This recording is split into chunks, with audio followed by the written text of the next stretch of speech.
პროექტი შავი ჩოხა, ქაქუცა ჩოლოყაშვილის ცხოვრების ქრონიკა, როსტომ ჩხეიძის წიგნის მიხედვით განხორციელდა აუდიო სერიალის სახით. თბილისის მერიის, კულტურის, განათლების, სპორტისა და ახალგაზრდულ საქმეთა საქალაქო სამსახურის დაფინანსებით და ხელშეწყობით. პროექტი ეძღვნება ქაქუცა ჩოლოყაშვილის ხსოვნას და 1924 წლის ტრაგიკულ სისხლიან მოვლენებს და სახალხო ეროვნული აჯანყების 100 წლის თავს.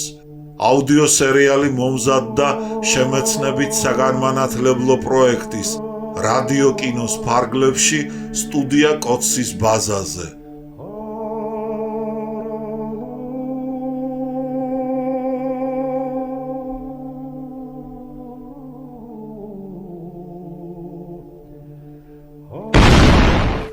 როსტომ ჩხეიძე, შავი ჩოხა, ქაქუცა ჩოლოყაშვილის ცხოვრების ქრონიკა.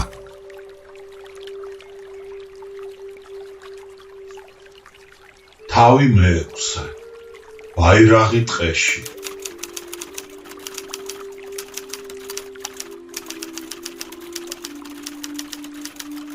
არსენა და მისი მომხრენი ტყეში დაბანაკდებიან თუ არა, მიხეილ ჯავახიშვილი მათ უკვე შეფიცულად იხსენიებს.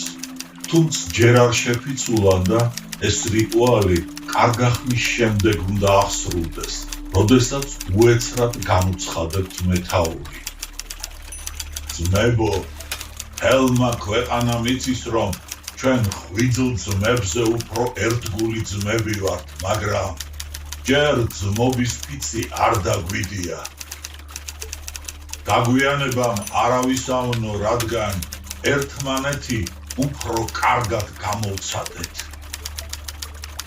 რიტუალს თვითონ აღასრულებს, საკუთარ თავზე აიღებს ხევის ბერობას, რაც გაუმართლებელია სარწმუნოებრივად, მაგრამ თავისი ახსნა ეძებნება რომანის გარეგნული ფონის მიხედვით. როგორი დაბეჯითებითაც უნდა ვჭრეტდეთ არსენა მარაბდელის მხატვრულ სახეში ქაქუცა ჩოლოყაშვილის სილუეტს, წერალი ვალდებული გახლდათ გაეთვალისწინებინა ისტორიული გარემოც, პოლიტიკური მოთხოვნაც და რაკიღა იძულებულია ტყის ძმების დროშაზე წააწეროს იაკობინელთა ლოზუნგი ძმობა, ერთობა, თანასწორობა და დროდადრო თავადაზნაურობასაც მწვავე მათრახი უცხუნოს, ხევისბერის მოვალეობასაც არსენას გადააბარებს.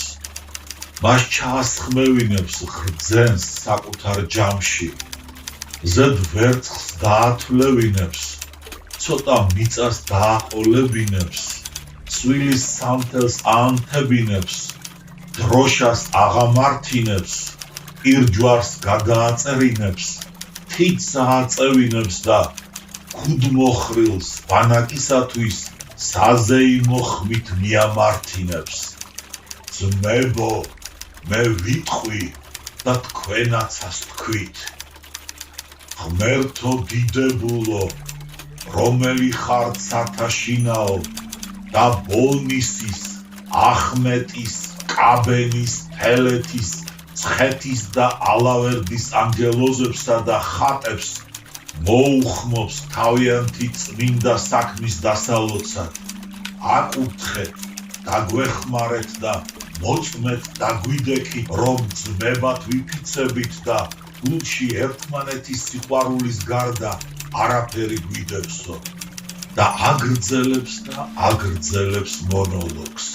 რაზმელებიც ერთობლივ იმეორებენ მის ყოველ ფრაზას და გული გწყდება, რომ მიხეილ ჯავახიშვილი მარტოდენ ალღოთი აღადგენს ქაქუცა ჩოლოყაშვილისა და პარტიზანთა შეფიცვის სცენას და უფრო ნიშანდობლივი რეალიები მისთვის უცნობი დარჩენილა.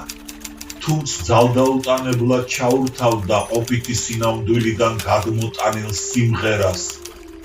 ვინას თქვა საქართველოზე, ეგ არის ლომი კვდებაო. და მას ისევე აქცევდა არსენას რაზმის ჰიმნად, როგორც ქაქუცას ერთგულებმა გაიხადეს ერეკლეს გოდება და მოწოდება თავიანთ საგალობლად. ჩოლოყაშვილელთა სულისკვეთება კი ისეთი სიღრმით ამოეცნო და განეცადა, რომ გაუზვიადებლად შეეძლო გადაეტანა რომანის ფურცლებზე. ამინ იხულვა ბანაკმაც, რომელმაც თავისი ბელადისგან იმ დღესაც ძლიერი სულიერი საფუარი მიიღო და მზად იყო თუნდ ახლავე მიეტანა იერიში ქალაქზე, ყველა ბატონებზე და პეტერბურგსაც კი მიხსეოდა. ასე გამჭვირვალედაა მინიშნებული ეროვნული აჯანყებისაკენ სწრაფვა, ყველა ბატონი გარკვეული საფარისთვისაა მოხმობილი, რაკიღა სოციალური მოტივი არსენა მარაბდელში საკმაოდ მკვეთრია ცენზურა ამ შესიტყვებას ბატონყმობის დამხობად აღიქვამდა, რევოლუციურ მოწოდებად და პეტერბურგზე გალაშქრების სურვილსაც ამ ჯაჭვის გაგრძელებად მიითვლიდა. პროლეტარული რევოლუცია აკი ერთ ადგილას არაფრის დიდებით არ უნდა დასრულებულიყო და საყოველთაო მოვლენად გადაქცეულიყო, ვიდრე დედამიწის ორსავე ნახევარსფეროს არ მოიცავდა. არადა ყველა ბატონი ნართაულად მიანიშნებს რუსთა მყრობელობას და რათა ორაზროვნება არ დაიბადოს, რევოლუცია თუ ეროვნული აჯანყებაო, იქვე პეტერბურგი ამიტომაცაა ნახსენები. არსენა ოძელაშვილს აბა რა საქმე შეიძლება ჰქონოდა რუსეთის სატახტოსთან, სამაგიეროდ ამ სატახტოს ჯავრი ძილშიც არ ასვენებდათ ქაქუცა შეფიცულთ, რომელნიც არსენას რაზმელებად გაპერსონაჟებულნი რიგრიგობით ემთხვეოდნენ დროშას, მერე ბელადს დაჰკოცნიდნენ, შემდეგ მოწიწებით შეჭამდნენ აიაზმით გაჟღენთილ სეფისკვერს, ცერათიც ანწლის მელანში შეითხუპნიდნენ და დროშას მოაწერდნენ, ანუ თითით დაბეჭდავდნენ. ბოლოს ყველა რაზმელი ტყვიას გაცვლიდა და ერთხელ კიდევ ჩაეხუტებოდა ერთმანეთს. რიტუალი მოთავდებოდა ოღონდ ამ ცერემონიის ერთი ყველაზე მნიშვნელოვანი დეტალი დროშაზე ხელმოწერა, რაც ცხადია კომიკური იქნებოდა ყაჩაღთა გუნდისათვის და უცნაური ქაქუცა შეფიცულთათვისაც. აკი რეალურად მსგავსიც არაფერი მომხდარა. დიმიტრი ცისკარაულმა მცირე ველი რომ შემოატარა ჰიმნის გალობით, ანწლის მელანში შეთხიპნილი თითით აღბეჭდილი წარწერა დამოუკიდებლობის გამოცხადების დეკლარაციაზე ხელმოწერის ადარეკლია, მისი ხსოვნაა 26 მაისის იდუმალი გაელვება თხრობაში, სიმხნევისათვის მოსაგონარიც და წარე გასახსენებელიც, რადგანაც მტკიცე დასაყრდენი განა რა ექნებოდა იმ სახელმწიფოს, რომლის აღდგენის თავდავიწყებულ დღესასწაულსაც პარლამენტის კედლიდან მარქსის სურათი გადმოსცქერის ირონიული მზერით. სიმბოლურია და მრავლისმეტყველი სცენაც არსენა მარაბდელში, როდესაც დიდსა თუ პატარას საბარათიანოს ბატონის კარვის ირგვლივ მოუყრია თავი და მეწინავე დროშის წინ გაძღოლას უცდის.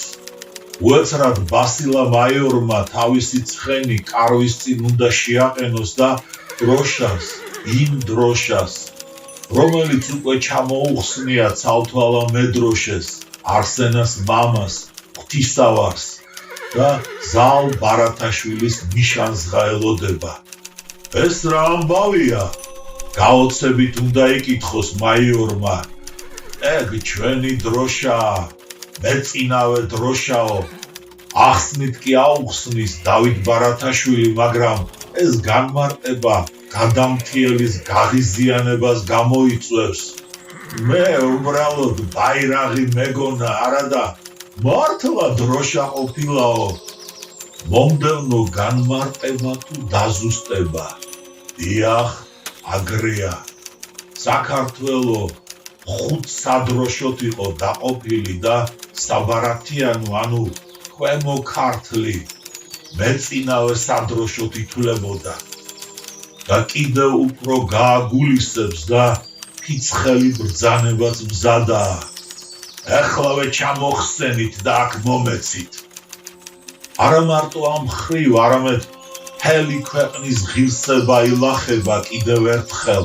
ითელება მისი თავმოყვარეობა. დროშა კი ასე თვალდათვალ უნდა გადაიქცეს ჩვრად, რომელსაც აღარავითარი დანიშნულება აღარ ექნება გარდა დაკნინებული, დაცემული საქართველოს მეტაფორული წარმოსახვისა. ხორზე ალის სიჩუმე ჩამოწვება, დაძვრასა თუ წინააღმდეგობის გაწევას ვერავინ ბედავს. ზოგი ფიქრდება, ხოლო ზოგს იმ ალამივით წითელი ფერი ედება. შეგუებულან ასეთ დამცირებას, მაგრამ ყველას გულის წადილი არსენამ უნდა გამოხატოს, მან იტვირთოს დროშისა და ქვეყნის ღირსების დაცვა. უეცრად დეზი უნდა ჰკრას ლურჯას, დროშაზე მიაგდოს, მამას ალამი გამოსტაცოს და ვასილას თვალი თვალში გაუყაროს. მაშ რა ნებავს მაიორს? დროშა რა? აბა წაიღე თუ გაბედავ. მაიორი ვერ ბედავს და კუდამ მოძუებული მიიპარება. ცხადია ამ სიმბოლური აქტის აღმსრულებელი არსენა ოძელაშვილი ვერ იქნებოდა და არც ყოფილა. ეს მხოლოდ და მხოლოდ ქაკუცა ჩოლოყაშვილია, ვინც იტვირთა ეროვნული ბრძოლის მეთაურობა და დროშამაც მის ხელში გადმოინაცვლა. ყველაზე საიმედო და მტკიცე მარჯვენაში. ამ სცენაში თვალნათლივ იკვეთება გმირი, ანუ არსენას რეალური პროტოტიპი. რუსეთის ძალმომრეობას რომ უპირისპირდება, ესაა მისი ამბოხის ერთადერთი მოტივი და მასაზრდოებელი. ეროვნული ბაირაღი, რომელსაც ბედენის მთაზე გადასცემენ აგვისტოს აჯანყების ღამეს, მის მიერვეა უკვე მოპოვებული და დამოუკიდებლობის კომიტეტი მხოლოდ ადასტურებს ქაკუცა ჩოლოყაშვილის ამ უფლებას. პეტერბურგსაც კი მიხსეოდაო, მით უმეტეს ამ სულისკვეთებას სარწმუნოს ხდის თხრობის საერთო განწყობილებაც და ცალკეული პასაჟებიც. ამბოხების ჩამოკვრის მოლოდინით რომ გათანგულა და თხრობის ტონალობასაც ის განსაზღვრავს. როდესაც მონადირეებს ხელი მოეცარებოდა და ბანაკშიც მარაგი გამოელეოდა, არსენა მეცხვარეებს ეწვეოდა. თრიალეთის ზეგანზე ზაფხულობით ასობით რომ იკრიბებოდნენ. მისი გამოჩენის ამბავი იქაურობას დეპეშასავით მოედებოდა ხოლმე და წყევსები ყველა ბინიდან გამორბოდნენ და თანაც ჩვენი არსენასთვის საკლავს მოერეკებოდნენ. ეს მკაცრი და მიამიტი ხალხი ტყავსა და იარაღში ჩამჯდარი, მამლის ყივილამდე რომ ისმენდა არსენას ბასრ სიტყვას, ბავშვი ოხრავდა და სულს ეს შეკითხვა ეკერა პირზე. როდის დღა დაგვიძახებ ძმაო, როდის? ეს ფრაზა გულიდანაც უნდა ამოსკდეთ პერსონაჟებსაც და წერალსაც და შეგნებულად თუ ქვეცნობიერად ელგუჯას ასოციაციას უნდა გაჩნდეს და უშუალო ხიდიც გაიდოს ამ ორ რომანს შორის, როგორც კი გმირის ყველაზე სამუყვარი ნატრა წამოტივტივდება კითხველის შეგნებაში. როდის დადგება ის დღე? როდის? ალექსანდრე ყაზბეგსაც სულ შეუხუთავდა ცენზურა, რათა აჯანყების უმძაფრესი მოლოდინი როგორმე შენელებულიყო ელგუჯას გამოქვეყნებისას, თუმცა იმას კიდევ რა უჭირდა, იმასთან შედარებით, როგორც მიხეილ ჯავახიშვილს გააწამებდა ეს 1000-თავიანი დრაკონი და იძულებულს გახდიდა თუნდ ამ პასაჟშიც სოციალური მოტივი წაეფარებინა ნამდვილის უსწრაფვისათვის. მეცხვარეები საქართველოს ყველა კუთხეში რომ იფანტებიან და თან ლეგენდა დააქვთ არსენაზე, ეს ლეგენდა იმ იმედოვნების გაღვიძებაა, საცაა გლეხებს დაუძახებს და თავისუფლებას, მიწასა და სამართალს დაურიგებსო.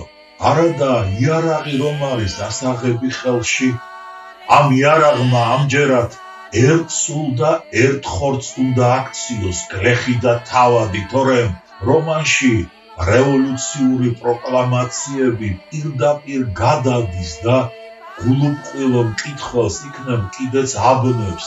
ან კი რა გასაკვირია, როდესაც ასეთ სტრიქონებს ამოიკითხავს. არსენა გლეხების ბელადია, ბატონსაც ეურჩება და ხელმწიფესაც. აღარც ომი გვინდა, აღარც მთავრობა, არც კანონი და არც გადასახადი, ბატონები უნდა გავჟლიტოთ, მათი მამული გავიყოთ და ბატონყმობის სახსენებელიც მოვსყოთო. არსენას დროებაც დაგვიდგა, წარეთ უნდა ჩაიცინოს სუმბათაშვილმა და როდესაც ზალ ბარათაშვილი წამოიძახებს, მთელი თრიალეთი არსენას დღეგრძელობას ლოცულობს და იმაზე მეტი რა გინდათ? გასცინოს ქართლიც, კახეთიც, მიაშველოს ჯორჯაძემ.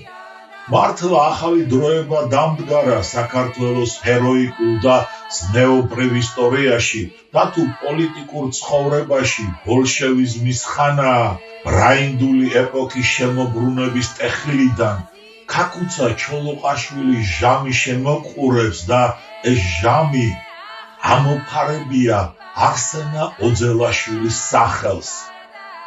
მისი ეპოსიც ქაკუცასთვისაც უსაყვარლესი საკითხავი იქნებოდა და ყმაწვილობისას იქნებ ზეპირადაც იცოდა თავით ბოლომდე და ძალიანაც ესიამოვნებოდა სიცოცხლის მიმწუხრზე, რაღაც იდუმალი გზით რომ შეეწყო არსენა მარაბდელის პროტოტიპად შენ ხარ შერჩეული და მონუმენტურად გამოკვეთილიო.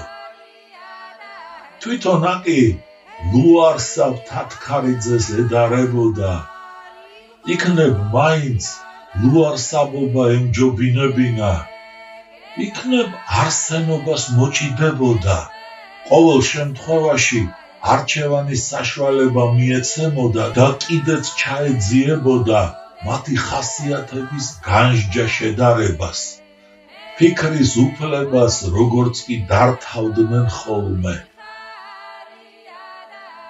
რომანში კი არსენას გარევოლუციონერებული სახე აივანს შიშითა და სისხლის ლანდით რომ შეღებავს, ალექსანდრე ჭავჭავაძე ამ მძიმე განწყობილების გაქარწყლებას შეეცდება და თავადებს უსაყვედურებს, ნუ გვაშინებთო, ღმერთია მოწყალე, ჩვენში ფრანციცული რევოლუცია არც ყოფილა და არც იქნება, ჩვენი გლეხი სხვანაირი მირონით არის ნაკურთხი, ხოლო ნიკოლოს პირველი უბედურს და უნიათო ლუი მე-16-ს არ აღგავს. მიხეილ ჯავახიშვილი ამ სიტყვების თქმას პერსონაჟს მაინც მიაწევს. როდესაც ფრანგული რევოლუციაც განმეორებულა არანაკლები თუ მეტი არა სისასტიკით და საქართველოს გამხდარა მსხვერპლი ამ განმეორების, ასე რომ პერსონაჟად ქცეული ალექსანდრე ჭავჭავაძის წინასწარმეტყველება გამტყუნებულა მკითხველის თვალში და ეგ არის. არადა ისეთი მომხიბლავი ფერებით იხატება მისი პორტრეტი, განა რა აუცილებელი იყო ცდარი წინასწარ ხედვა მიეწერა მისთვის მწერალს. თუმცა ეს სიტყვები ისეთ ღრმა გულის ტკივილსა და ეროვნული ტრაგედიის განცდას ამჟღავნებს, სხვა ყოველივე უკან გადაინაცვლებს.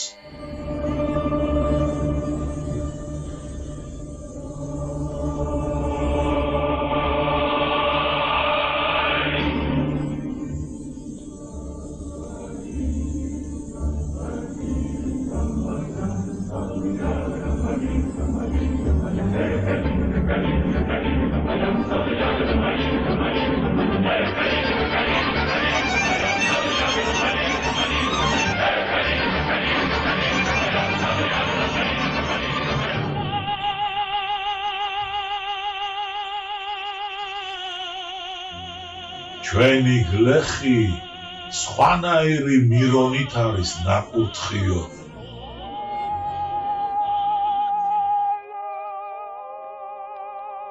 ეს ფრაზაც ალექსანდრე ორბელიანის ზნეობრივი თეორიითაა დასაზრდოები.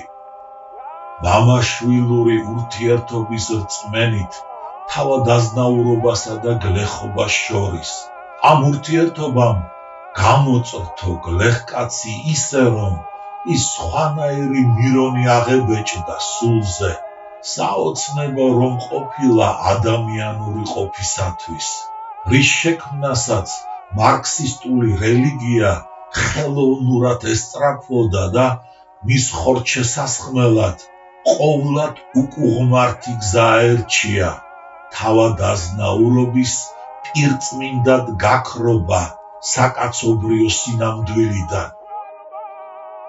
ქართველმა მოდგმამ თავისი ისტორიული პირობების გამოც ბუნებრივი სადინარი მისცა ორ წოდებას თუ ფენის თანაცხოვრებას, ისე რომ არისტოკრატია წინამძღოლი ყოფილიყო ერის, მისი ჰარმონიული ნაწილი და არა გასანადგურებლად გამეტებული კაცობრიობის ბედნიერი მომავლისათვის, რადგანაც ამ გამეტებას უკეთესი არაფერი მოჰყვებოდა გარდა ადამიანის გადაქცევისა მარიონეტად თუ რობოტად. ჭეშმარიტი ფასეულობების შეთვისების ნაცვლად ყალბი იდეალი და შეხედულებანი რომ ექნებოდა თავს მოხვეული. სხვანაირი მირონითო და ეს ტრიქონი იწერება მაშინ, როდესაც უღთოდაა დაბნეული თავადაზნაურობა, ოჯახები და გვარები, დაუნდობლად გაჟლეტილი და ამ ჯოჯოხეთურ ორგიაში გლეხებიც თავგამოდებით მონაწილეობენ. მაშ ეს სხვანაირი მირონი? მიხეილ ჯავახიშვილი ცდილობს ისე განაზოგადოს ეს ტრაგედია, რომ გონება დაბნეულ, გამარქსისტებულ, გაბოლშევიკებულ გლეხთა ცოდვა დანაშაული მთელს გლეხობაზე არ გადაიტანოს, ამ ფენის ძვალ რბილში გამჯდარ სნეულებად არ მიიჩნიოს, მათი საერთო ცნობიერებისა თუ ფსიქიკის მოშლად, რასაც უკვე აღარაფერი ეშველება. მწამს, რომ იმ სხვანაირი მირონით კურთხევა თავის ნაყოფს ჯოჯოხეთურ გარემოშიც გამოიღებს და ადრე თუ გვიან უკეთურობას გადაწონის. თორემ განა მწერალს არასმენოდა ქაკუცა ჩოლოყაშვილის სახელის გასატეხად როგორ ჩააგონებდნენ ხალხს თავადია და კონტრრევოლუციონერი, წვრილ ბურჟუაზიული მისწრაფებებით შეპყრობილი, ვისაც სხვა არაფერი ენაღვლება გარდა იმისა, თუ რა გზით დაიბრუნოს დაკარგული უფლებანი და ამის გულისათვის სისხლის ღრასაც არ ერიდებაო. და კიდეც მოქმედებდა ეს დაჟინებული მტკიცება მარქსიზმითა და კომუნისტური სამოთხის დაპირებით მოწამლულ ადამიანებზე. ბოლშევიკურ ხელისუფლებას ანტი რა გასაკვირია კლასობრივი თეორია მოემარჯვებინა და პროპაგანდისტული მანქანაც მთელი სიმძლავრით აემოქმედებინა, მაგრამ მენშევიკური დამხობილი მთავრობაც რომ ამავეს ირწმუნებოდა და არანაკლები ძალღონით ცდილობდა შეფიცულთათვის ხალხში დასაყრდენი გამოეცალა. თან კი ეს რა გასაკვირია. ჯერ ქაქუცა ჩოლოყაშვილისათვის არ ემეტებოდათ ამ ხელას სახელი და გავლენა. ვაი თუ მართლა გამოიხსნას ქვეყანა და მერე იქ ჩვენი ადგილი სადღა იქნებაო.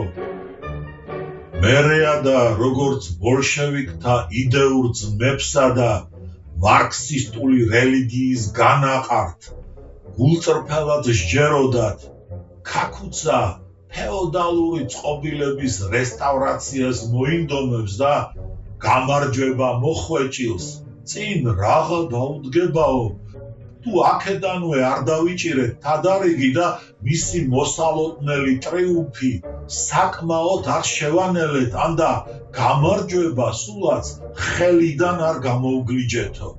ამ შენელება გამოგლეჯის მცდელობისას ბოლშევიკურ ხელისუფლებას დრო რომ ეხელთა და სასტიკი მარცხი ეწნევინებინა აჯანყებულთათვის. რა გონიათ, არ დაგიდევდნენ? თუნდაც ეს მომხდარიყო ოღონდ ფეოდალიზმის აღდგენის აჩრდილს არსად გაელვა.